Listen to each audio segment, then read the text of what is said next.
Vamos a tratar el tema de intoxicación por hipnóticos sedantes, benzodiazepinas y barbitúricos, impartida por el Dr. Luis Galaviz, un servidor. Los hipnóticos sedantes son xenobióticos que limitan la excitabilidad, estos induciendo así la sedación, la hipnosis y la ansiolisis, muy usados por estas características en la prescripción médica.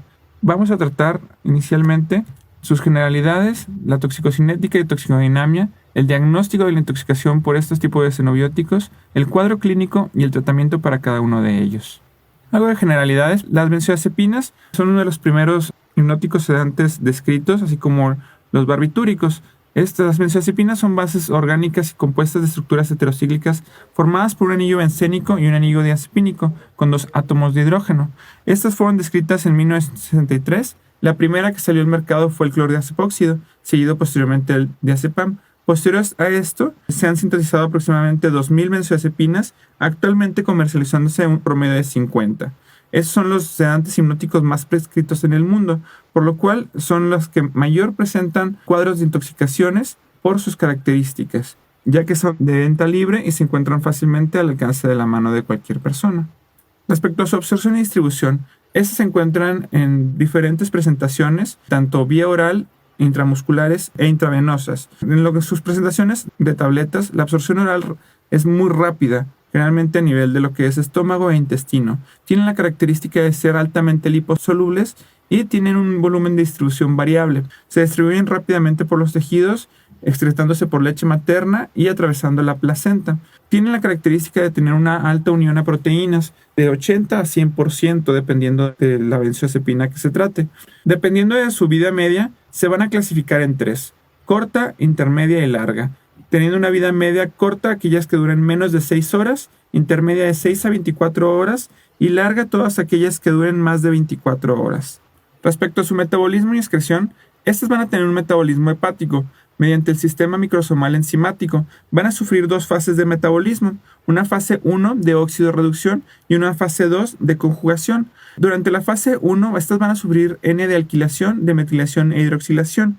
Durante la fase 2, pues se van a conjugar o se van a glucuronizar. En el caso de algunas benzodiazepinas, solo sufren hidroxilación en la fase 2 y algunas otras únicamente sufren en la fase 1 una reducción. Esto también depende mucho de las características de la benzodiazepina. Por ejemplo, el diazepam, que sufre de las 2 fases y al final se produce desmetildiazepam y clordiazepóxido con vidas medias de hasta 40 horas. En el caso, por ejemplo, de alprazolam, ese sufre hidroxilación seguida de una fase 2 que prolonga aún más que el diazepam su vida media.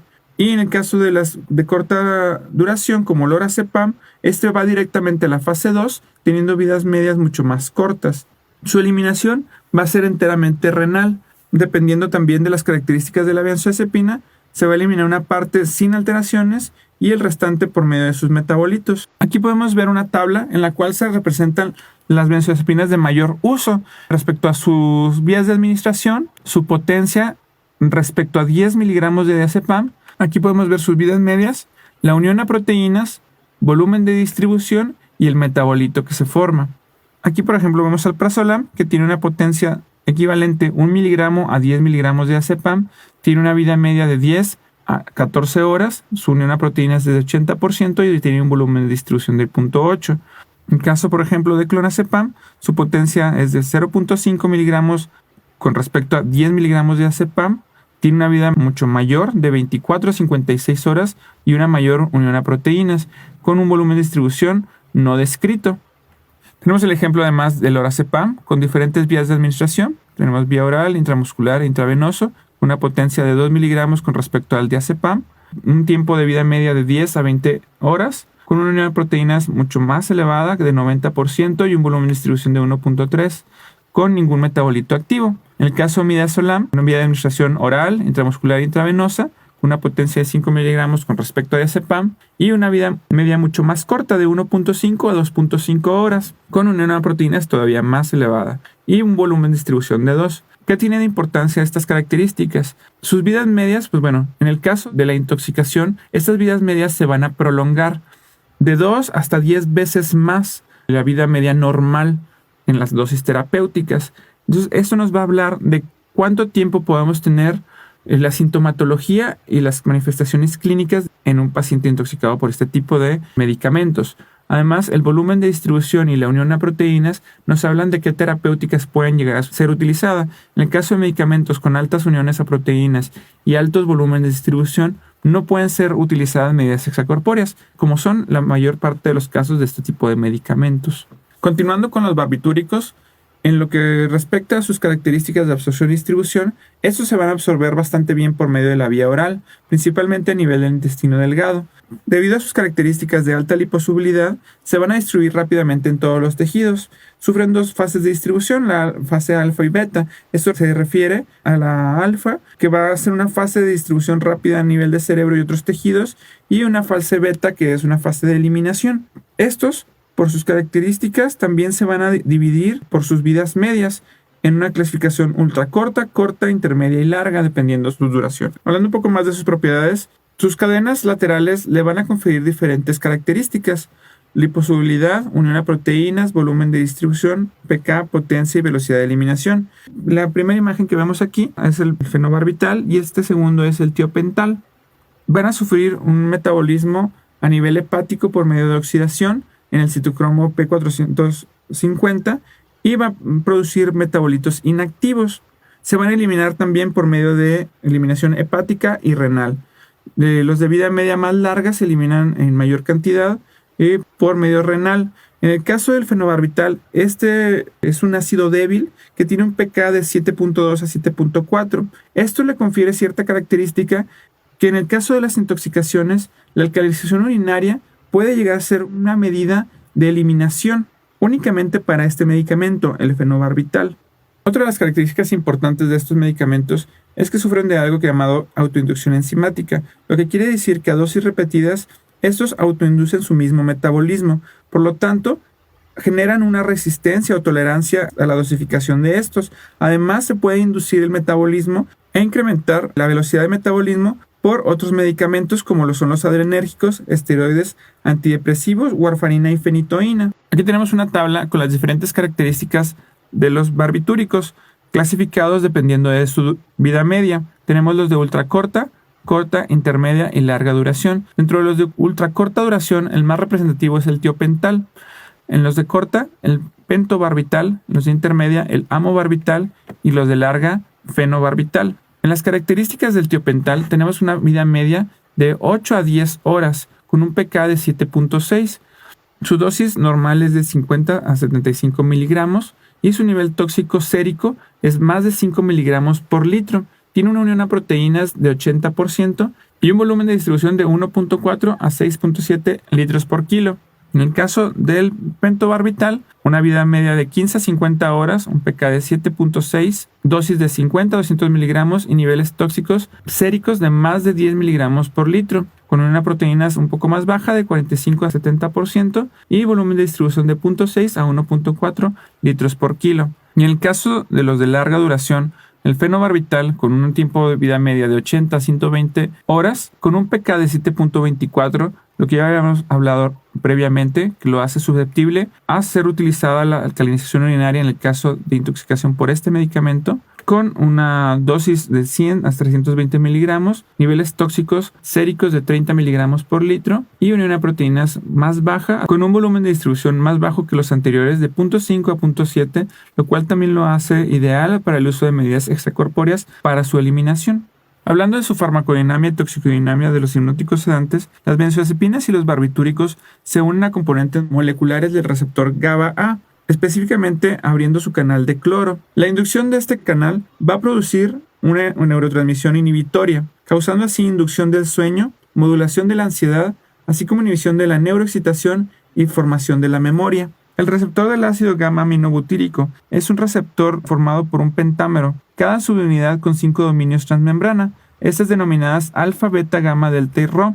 Estos se van a localizar en membranas postsinápticas a nivel de ganglios basales, hipocampo, cerebelo, hipotálamo, sustancia negra, corteza cerebral, médula espinal y sistema reticular. En estos receptores podemos encontrar sitios de unión para las benzodiazepinas, como lo es el BZD1, que se encuentra entre las subunidades alfa 1 y gamma 2.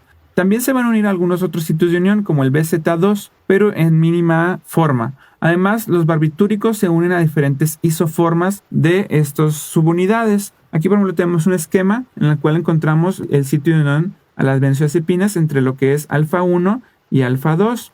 Por ejemplo, otro hipnótico sedante, que es el zolpidem, se une a otro sitio y diferentes medicamentos se unen a otros sitios de unión, causando diferentes alteraciones en su conformación y función. La unión de la benzodiazepina al sitio BZD1 va a facilitar la unión del GABA a este receptor, lo cual va a incrementar la entrada del cloro, potenciando así los efectos inhibidores de este. Vamos a tener dos tipos de efectos, lo que es el efecto GABAérgico y GABA mimético.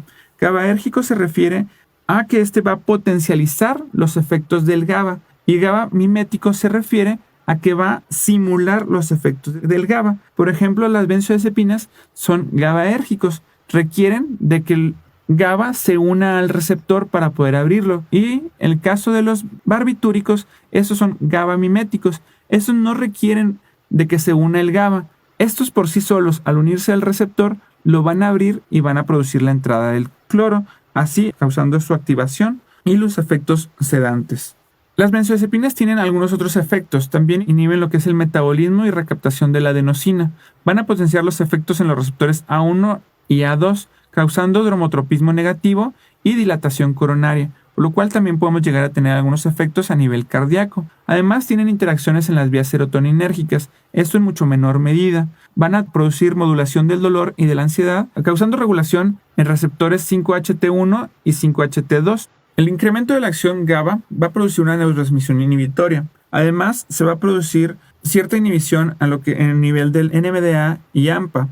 Esto causando así la depresión del sistema nervioso central y respiratoria. Esto puede suceder a dosis tóxicas o mediado por el sinergismo de interacciones farmacológicas. Por ejemplo, aquellos medicamentos que sean inhibidores del citocromo P450. Por ejemplo, lo que es el itraconazol va a incrementar 400 veces la vida media del midazolam. Eso únicamente por dar algún ejemplo. Continuando con las manifestaciones clínicas, tanto benzodiazepinas como los barbitúricos van a producir el toxíndrome hipnótico sedante, que va a estar caracterizado por la sedación. Esto acompañado de somnolencia, letargo, estupor, coma y disminución de la frecuencia cardíaca, disminución de la presión arterial. Ya hablando específico de cada uno de los fármacos, en el caso de benzodiazepinas tenemos esta sintomatología.